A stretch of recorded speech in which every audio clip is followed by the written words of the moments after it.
तर नमस्कार मंडळी, आज आपल्याला जायचं आहे उज्जैनला. तर आपण लवकर उठून सकाळी सकाळी सूर्यदेवतेचं दर्शन घेतलं आणि पटकन आवरून बाहेर जायचं म्हटलं. तेवढ्यात आपल्या आईसाहेबांनी आपल्याला एक काम लावलं होतं. मग काय मी एकटा जातोय वय, आमच्या छोटूला पण संग घेतला होता. गाडी तर 2-3 आठवड्यानंतर हातात घेतली म्हणून चालवायला तर माझी येतच होती. पण जी गोष्ट आणायची होती ती गोष्ट तर छोटू विसरूनच गेला होता. मग परत मम्मीला विचारून आम्ही फाटक्यास मक्याचा चिवडा घेतला आणि घरी निघालो. पाहतो तर काही सर्वजण उन्हात आवरून बसले होते. तरी अर्धा तास आमच्या आईसाहेबांचा मेकअपच चालू होता आणि शेवट आमच्या आईसाहेबांची एंट्री झाली आणि मग काय आमच्या जीव आला आणि आम्ही फायनली निघालो होतो.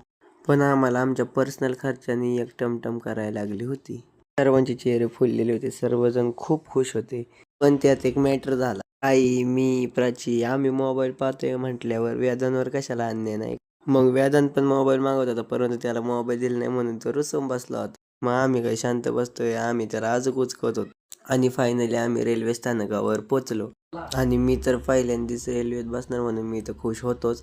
पण इथं आल्यावर पाहतो तर काय, खूप गर्दी होती आणि एवढ्या गर्दीत जागा भेटणं काही शक्य नव्हतं. ट्रेन तर खूप फास्ट आली होती आणि तिचा आवाज पण खूप मोठा होता. आणि काही वेळानंतर आम्ही पण अशा ट्रेनमधून प्रवास करणार होतो. पण आम्ही 1-1.5 तास वाट पाहत होतो, पण आमची ट्रेन काही निघत नव्हती. आणि आमच्या ट्रेनचं थोबाड नुसतं मागं पुढंच होत होतं. आम्ही तर याला थोबाडच म्हणतो. तुम्ही काय म्हणता हे कमेंट करून नक्की सांगा.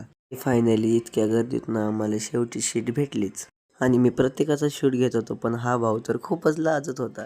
आम्ही सगळे पोरावरती बसलो होतो आणि मला तर डायरेक्ट चिल्ले पार्टीमध्येच टाकलं होतं. आणि पुढचा पार्ट पाहण्यासाठी आपल्या पेजला फॉलो नक्की करा. Bye, thank you.